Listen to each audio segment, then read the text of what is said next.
It drives great, it brakes great, it's timeless. I love the car. Así que tú querías, Singalín. Aquí te traigo tu borombón, mamá.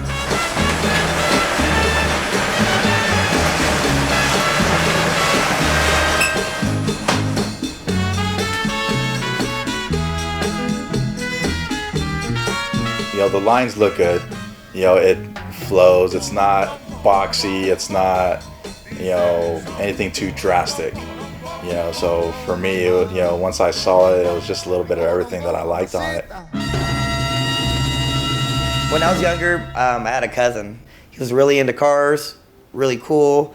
I used to help him wash his car all the time, and I used to watch him play loud music, watch his car, take care of his car. He showed me how.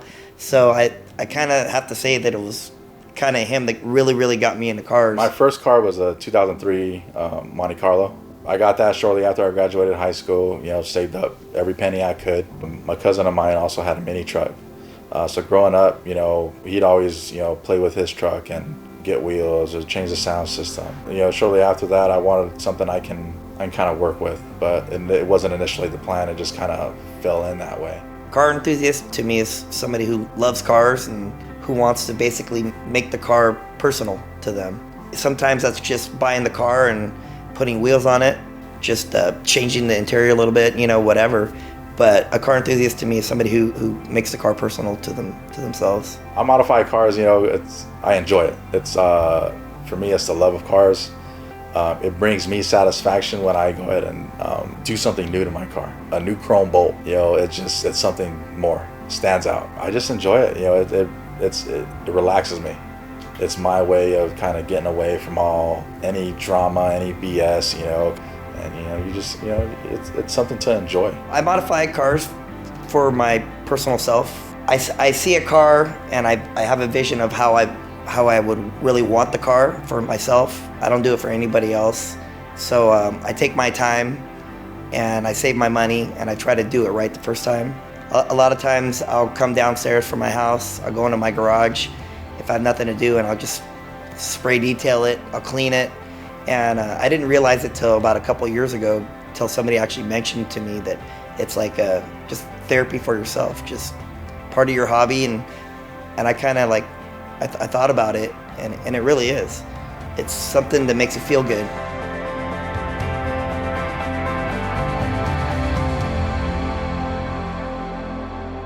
Once I got to my teenage years, you know, I grew up in Northern California, kind of got in a little bit of trouble, hanging around with certain people that were involved in gangs and stuff. You don't think about it back then. You know, you don't think about what you're doing or anything. You know, I did it, you know, kind of did that for some time. Parents realized, you know, what kind of trouble I was getting, and moved me down here when I was about 16 years old to Southern California. I got to that point where it's just like, you know, I'm done with all of that. Let's see what I can do. You know, I started out when I moved out here with I think like a 1.5 GPA. You know, I wound up graduating with a 3.5 GPA. I'm thankful I went through that. You know, it's always going to be a part of me. It makes me humble, especially when I go ahead and reach a certain stepping stone in the right direction. I grew up with my grandparents. They passed away years ago. My dad moved out of the country 15 years ago. He lives in Thailand at the moment. My mom, she's retired for 21 years. She likes to go out and, you know, she karaoke's a lot. We have a karaoke machine at the house. We have like big parties all the time. And since I got divorced in 2002, I've been a single dad, raising my daughter on my own. We haven't seen her mom since 2002, 2003. So I've been doing it all on my own. Took her off the diapers on my own. Took her off the pacifier on my own.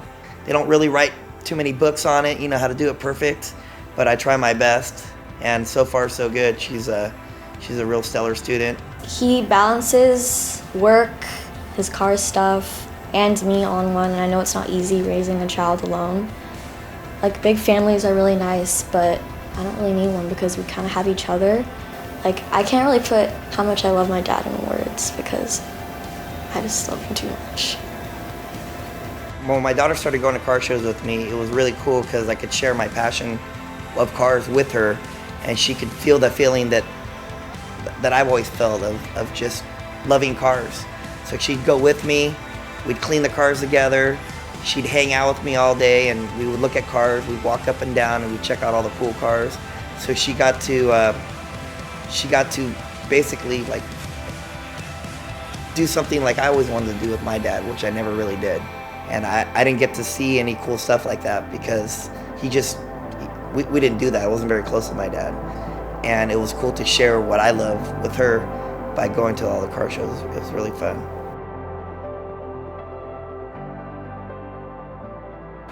All right, well, it's the day before the show. I was on my way to my friend's. I realized something sounded a little funny in the car, so my friend graciously enough let me borrow some tools, and we kind of got set up out here out on the street, you know, kind of just to get work on the car. You know, gotta see what's wrong with the bad boy before I take it out to the show tomorrow. And it looks like we got a loose bolt, and it's fucking hot. So we gotta put that bad boy in, see if anything else got loosened up.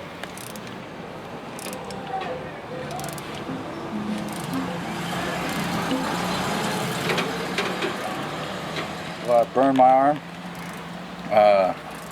touching the radiator, so it's a part of working on a hot motor. Been a long day working on the cars, and you know, now it's time to get some grub, you know, getting ready for the show tomorrow. Got me some tacos and a nice little squirt, you know, a little thirsty, so, you know, I gotta end the day strong. We're trying to beat some traffic because the place that has my car closes at 7, so we're trying to hurry up and go down there and get there, and gotta get home because my daughter leaves to cheer camp in the morning, so I gotta do a little bit more last minute shopping that she told me about. So this is gonna be my last night with my daughter. I gotta take her in the morning, drop her off before I go to the car show. I can't say how crazy this week has been. We made it. 5 minutes left till closing time. I mean, I think they might have let me, you know, pick up my car a little bit later. They would have left it open for me since I have a big show tomorrow. So let's go in and let's see what's going on. Here it is. Oh man, it looks dirty. I was pretty nervous that we weren't gonna make it. Barely made it, man. And now I have to clean a little bit.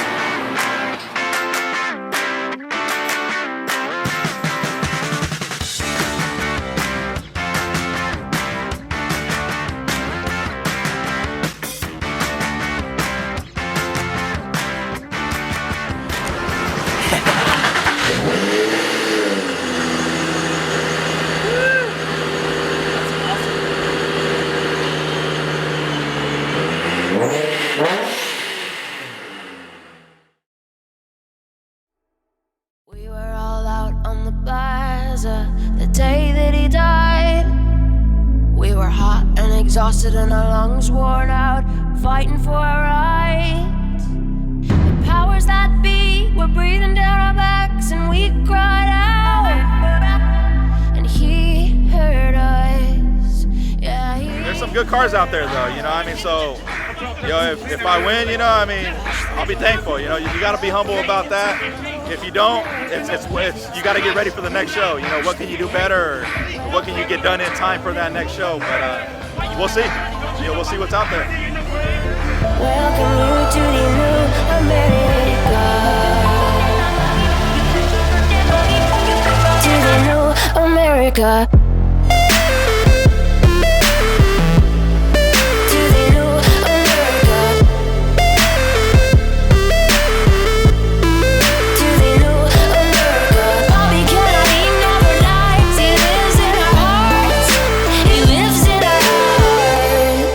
My car's already been judged, but I actually got to talk to a judge that's judged my car before.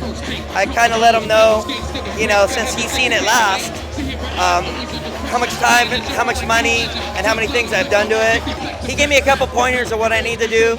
Everybody always does. We all know what we need to do, but we all don't have the time and we all don't have that money. So maybe in another year, we'll see what happens. But as for right now, it is what it is, man.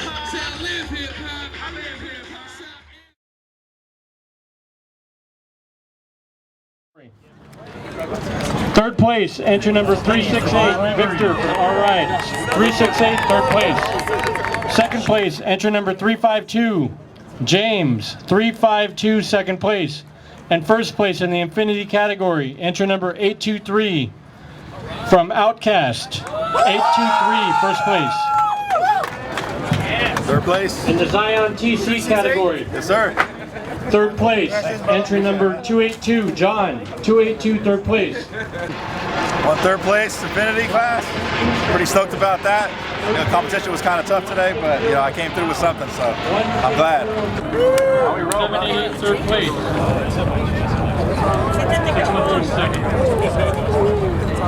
No, I didn't place on Infinity. So somebody else, one of our guys took third place. Somebody we don't know took second, and one of my friends took first. 196, third place. Second place. It was a hot day, but I'm still having fun. It's cool. Second place. First place.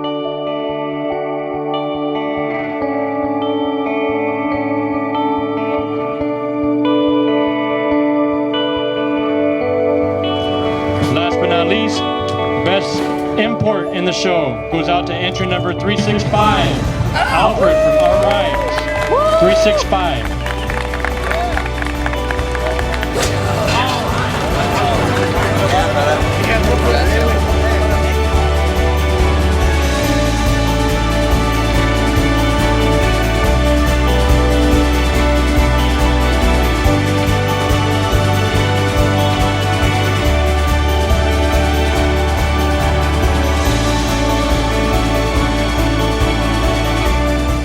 Man, all the hard work and all the heartache, I guess it was worth it, you know? Because this is like the best recognition you can get, best of show out of all these cars. And I'm pretty happy. Yeah, this is kind of like what it's all about. Best of show, that's a huge honor. So. A real car enthusiast to me is somebody who, when they ask questions about your car or whatnot and about your car build, is that they ask you about how much time, or you know, they notice how much time that you've taken. Because some other people talk about the money. How much money does it cost? I always veer away from the money, and I always talk about the time, because it takes more time than it does money. And money you can make, but time you can't make. So I think that's the most important thing.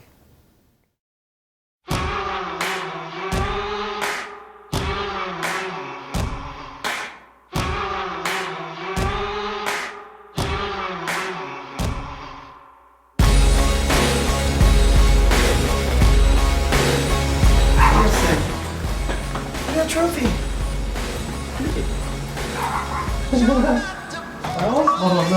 Yeah, it's the... Dude. Definitely don't want any disasters on the way to a show or driving it on a daily. Ow, fuck. As I said, the motor's hot. Yeah, So it makes it look good. it'll look good. Anything. Do like a squirrel.